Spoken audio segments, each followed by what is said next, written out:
Bom dia! Bom dia! Salve Maria! Salve Maria! Uma feliz quinta-feira. Estamos na quinta semana da Páscoa, numa quinta-feira de adoração.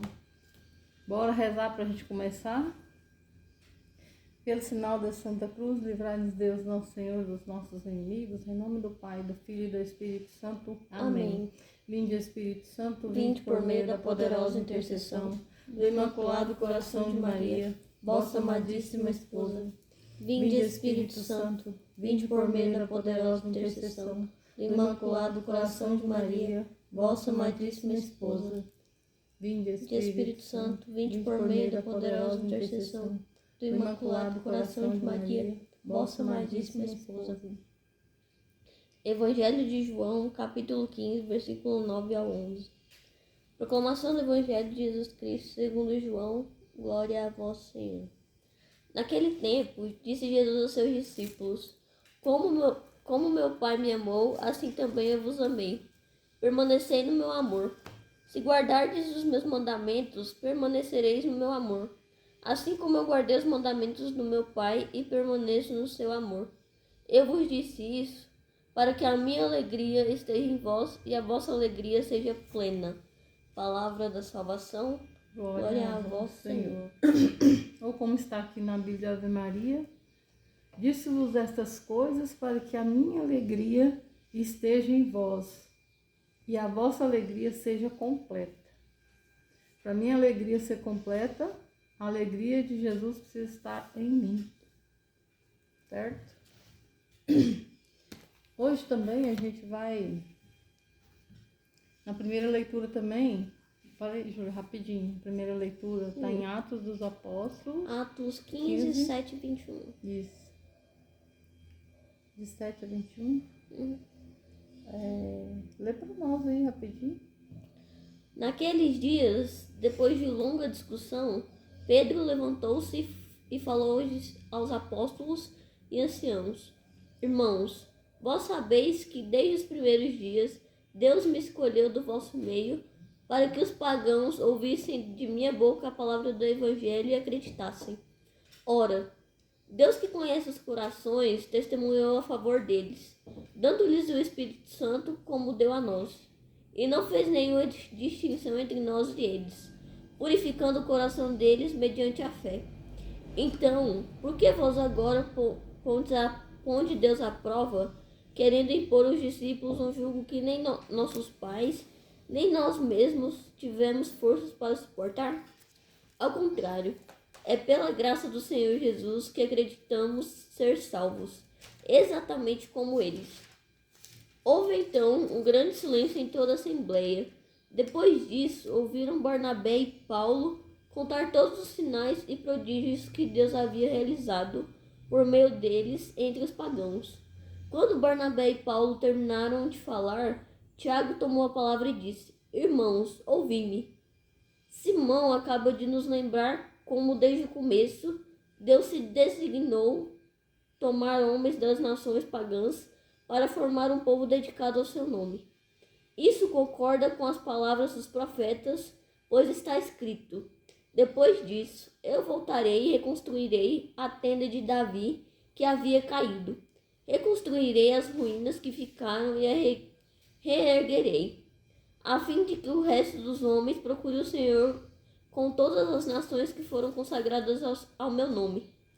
É o que diz o Senhor, que fez estas coisas, conhecidas há muito tempo. Por isso, sou do parecer que devemos parar de importunar os pagãos que se convertem a Deus. Vamos somente prescrever que eles evitem o que está contaminado pelos ídolos, as uniões ilegítimas, como carne de animal sufocado e o uso do sangue. Com efeito, desde os tempos antigos, em cada cidade, Moisés tem os seus pregadores que leem todos os sábados nas sinagogas. Palavra do Senhor. Graças a Deus. Aqui então a gente vê, na primeira leitura também, a gente vê então essa discussão, né? Sobre os pagãos que estavam se convertendo. Circuncisão, não circuncisão.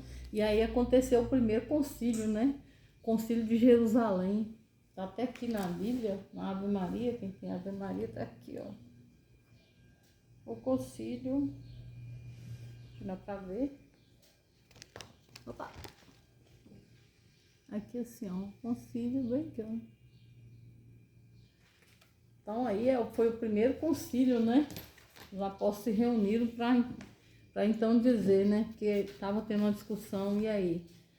Os pagãos que estavam se convertendo ao cristianismo, circuncida ou não?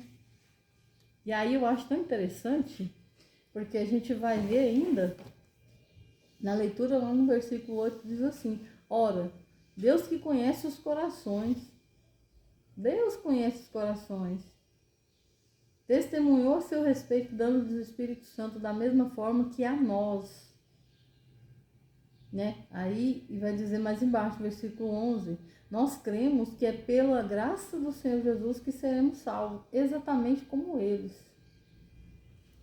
E aí a gente percebe sim que o amor de Deus não faz vista grossa para o pecado. O amor de Deus, ele não faz vista grossa ao pecado.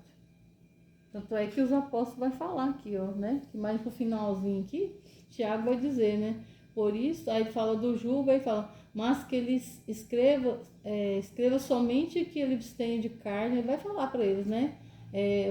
Oferecidas aos ídolos, das impurezas, né? Sufocados, tal, vai falar, né? Para ficar longe dessas coisas. Ou seja, ele não está fazendo vista grossa do pecado. Mas eles também está sendo como Jesus é. Jesus chega com amor, com cuidado. Caridade, né? Com caridade, né? Jesus, ele vai nos ensinar. E foi isso que ele ensinou. E até hoje ele faz isso, né? Enquanto que os doutores da linha põem aqueles jugos pesados, os fardos pesados, Jesus dizia que não. Né? Mas Jesus não fazia vista grossa para os pecados. Tanto é que ele faz, às vezes, ele falou na palavra, ide, não pecais mais, né? Vai, mas não tornes a pecar, né? Para que não te aconteça coisa pior, muitas vezes. Né? Então, o amor de Deus, ele não faz vista grossa para o pecado, mas ele chega com amor e com cuidado. E a gente, assim, às vezes a gente quer que o outro muda e a gente quer fazer isso que forma? De uma forma brusca. Quer que engole, né? Quer que a pessoa rapidamente ela vira. E não é assim. Jesus vai ensinar que não é assim. É com amor. Você não vai pegar a abelha com vinagre. Você pega a abelha com vinagre? Não, você pega a abelha com mel, com açúcar. Você não vai pegar se você colocar uma vasilhinha com água, aqueles bebedorzinhos que tem, se você colocar lá água e colocar sal ou colocar vinagre, a abelha não vai, os passarinhos não vai. E nós não podemos fazer assim também, porque não é assim que Jesus age. Jesus, ele fala, como meu Pai me amou, assim também eu vos amei. Então Jesus, ele ama como o Pai ama, com misericórdia, né? Jesus faz esse intermédio entre nós e o Pai. Quem olha para o Cristo, para os seus gestos, vê o Pai. Né? Quem olha para Jesus e vê como é que Jesus agia? Jesus era amoroso, né? Jesus deixava vir as criancinhas, vinde minhas criancinhas, né? Jesus, ele sentava, né? Ele chamava a pessoa pelos nomes. Eu acho incrível isso. Jesus chamava a pessoa pelo nome. Tanto é que Maria Madalena, quando foi no sepulcro no domingo, ela viu que Jesus não estava lá, Jesus tinha ressuscitado, e ela chora. E aí Jesus vem, né? E ela acha que é o jardineiro, não conheceu Jesus, né? E fala, onde o Senhor pusesse, me fala onde depois o meu Senhor, eu vou lá buscá-lo. E chorando, e quando Jesus fala Maria, quando Jesus fala o nome dela, o que ela faz? Ela entende que é Jesus. E Jesus, ele chama a gente pelo nome. Ele te conhece. E é como vai dizer Futon Shin também no livro, né? A vida vale a pena ser vivida. Ele vai dizer assim, quando a gente peca, Deus nos olha, né? Com misericórdia. Sim, também, mas eu quero dizer assim, Deus olha pra gente e vê que tem algo estranho. Assim. Porque a gente não foi criado assim. E a gente fica né? com medo, né? E ele nos olha como a gente foi criado. E vê que quando a gente pecou, tem algo de errado ali. Aquilo não pertence a gente. Não foi assim que nós fomos criados. A nossa imagem né? fica distorcida, né? Desfocada, né? Porque Deus não conhece o pecado, né? A maldade, mas Ele nos olha como algo diferente. E a Ana Júlia falou uma coisa interessante, porque Deus, Ele me vê, e Ele vê a Ana Júlia e vê todos nós, apesar do nosso pecado. Ele vê como a gente foi criado, Ele vê como Ele nos criou. Como Ele nos criou. Sem o pecado. Então, você não é o pecado que você cometeu hoje ou ontem. Você não é. Você tem a dignidade, você é filho de Deus. É assim que Deus te vê. Vê como Jesus, né? E aí eu falando aqui, né? Quem olha para Cristo, olha para os seus gestos, vê o Pai. E se guardardes os meus mandamentos, que mandamentos são esses? São as leis, mas a gente viu esse tempo atrás, né? Que não é só guardar a lei pela lei. Não é guardar, no caso que Jesus falou, guardar e obedecer, né? Aos dias atrás. Mas não é obedecer a lei só pela lei, mas obedecer... Ou obedecer por medo, né? Mas obedecer a lei, mas olhando aquele que criou a lei. Porque quando eu quebro uma lei, eu quebro um relacionamento com aquela pessoa que eu amo. Que no caso aqui é Jesus, o objeto do amor no caso é Jesus, né? E aí vamos caminhando, subindo degrau por degraus para chegar na santidade. E às vezes a gente não tem paciência com o outro e às vezes a gente tem paciência com a gente. Aí eu errei, meu Deus, eu pequei, aí eu fico. Não, calma. Degrau por degrau. Caiu, levanta e continua. Levanta e continua. E é assim que a gente vai subindo degrau por degrau. E Jesus vai falar em outra passagem, né? Pegando aí a questão dos Atos dos Apóstolos, né? Jesus vai falar, eu não quero sacrifício, mas eu quero misericórdia. Às vezes, a gente quer muito fazer sacrifício, não é errado, tá certinho. Temos que nos sacrificar, inclusive penitência, né? Mas às vezes está faltando a gente ter misericórdia. A gente está faltando ter misericórdia do outro. Às vezes a gente julga demais, a gente não tem paciência, né? E às vezes Jesus está pedindo a misericórdia. Misericórdia com quem? Com o outro, né? Com o nosso irmão. O caminho da santidade é um caminho de misericórdia. Porque, olha, lembra que nós vimos ontem no capítulo 15 de João, versículo 5? Jesus vai dizer, sem mim nada podeis fazer. Sem Jesus, nada. O que nos resta é o pecado, que a única coisa que é nossa é o pecado. O resto de bom é tudo Jesus. Eu não faço nada, não consigo levantar uma palha se for para fazer o bem, se não for a graça de Deus. Para fazer o mal, não. Isso aí não, mas para fazer o bem, tudo é graça, né? Não somos super homens, nem super mulheres, mas precisamos da graça de Deus. Somos nada sem Ele, somos nada sem Jesus. E fazendo isso, como Jesus nos manda, teremos a alegria completa. A alegria que vem de Deus, que vem do Espírito Santo, que inclusive é um fruto. Precisamos rezar e pedir alegria. A alegria está no coração de quem já conhece a Jesus. Tem uma musiquinha, né? Quem é da renovação aí vai lembrar dessa musiquinha, né? Uma música que se cantava muito, acho que ainda se canta até hoje, né? A alegria está no coração de quem já conhece a Jesus. A verdadeira paz só tem aquele que já conhece a Jesus. O sentimento mais precioso que vem do nosso Senhor é o amor que só tem já conhece Jesus. Nossa. Quem já conhece a Jesus e Maria. Essa parte foi que me conta. Então, a alegria está no coração de quem já conhece a Jesus. Não está nas coisas, nas conquistas. A verdadeira alegria, a verdadeira, né? Porque tem a outra que a gente viu. Que a gente viu ontem, né? A gente viu que a outra também. Tem a outra. Mas é uma falsa alegria. Mas ela é falsa. Ela é uma alegria que depende de como eu estou. É uma alegria momentânea. Alegria momentânea. Eu ganhei um carro. tá, e eu faço festa, passou um pouquinho, passou um tempo, pode ser o carro melhor que for, viu?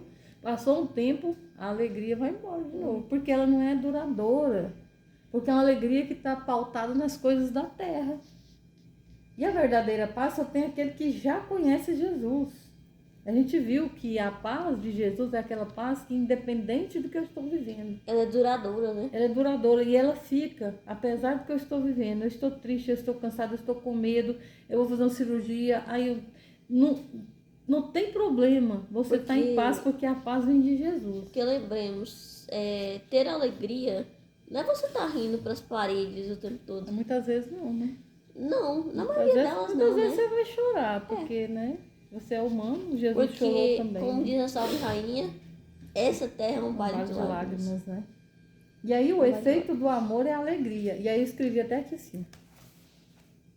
À medida que vamos, acho que você não vai entender e conseguir ler.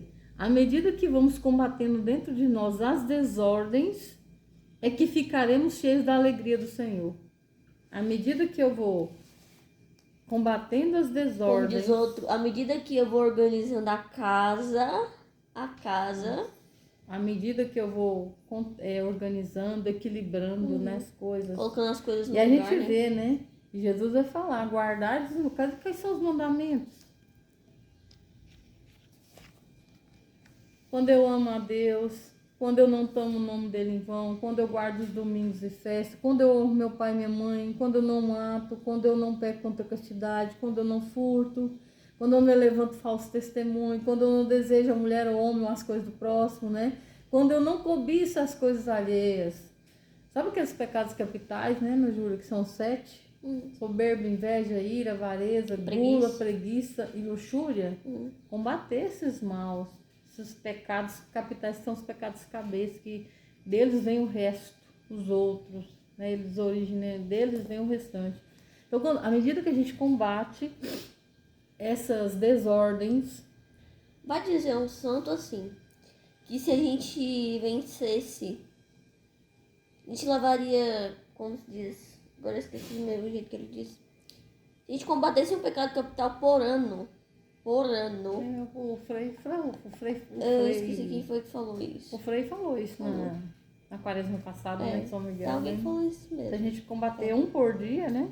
Não, por ano, né? por ano, 7 anos a gente combate a gente sete. já teria se tornado santo.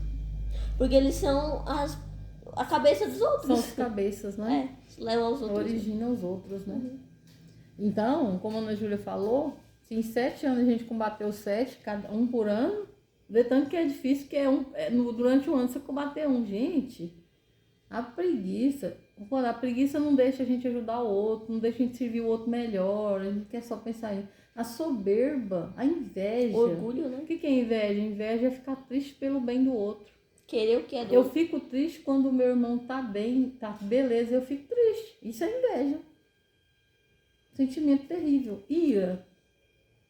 Avareza, quando eu sou avarento, que eu não ajudo, não abro a mão. A gula, né? Eu creio que a gula, eu acho que quase todo mundo é. Come demais, né? Bebe demais. Preguiça, eu falo a luxúria, né? O pecado da luxúria, que é um pecado terrível. São os pecados contra a castidade, os pecados da carne, né? Vai dizer, Nossa Senhora mesmo já disse em várias aparições dela, né? Que muitas almas vão pro inferno. É o pecado que leva, né? Pelos pecados da carne. Que leva para o inferno.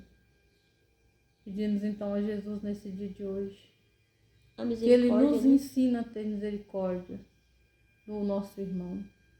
E às vezes precisamos de ter de nós também. Às vezes a precisar da gente ter da gente. E olhar para Cristo e imitar Jesus. Guardar os mandamentos. E pedir no dia de hoje a graça da alegria verdadeira. Aquela alegria que vem do Senhor. A alegria que não passa. E combater as desordens. Só para vocês verem, olha só, tantas de coisas que eu notei aqui no dia de hoje. Olha só. Que Jesus nos dê a graça de vivermos, né, o que Jesus propõe no dia de hoje. Que o Santo Evangelho perdoe os nossos pecados e nos conduza à vida eterna. Vamos rezar para a gente terminar? Vamos rezar uma Ave Maria. pedindo a Jesus que visite o meu filho que está fazendo cirurgia agora. Espero que você que esteja vendo esse vídeo veja, compartilha, curte, Se inscreve no canal. se inscreve, pra nos ajudar. ajude a evangelizar. Comenta se você quiser, se você gostou, se te fez bem. E reze comigo uma Ave Maria pelo meu filho. Ave Maria, Cheia de graça, o Senhor é convosco. Bendita sois vós entre as mulheres. Bendito é o fruto do vosso ventre, Jesus. Santa Maria, Mãe de Deus, rogai por nós, pecadores, agora e na hora de nossa morte. Amém. Salve Maria. Salve Maria. Um beijo. Santo dia. Fiquem com Deus e até amanhã. Até a próxima meditação. Se Deus quiser. Tchau, tchau.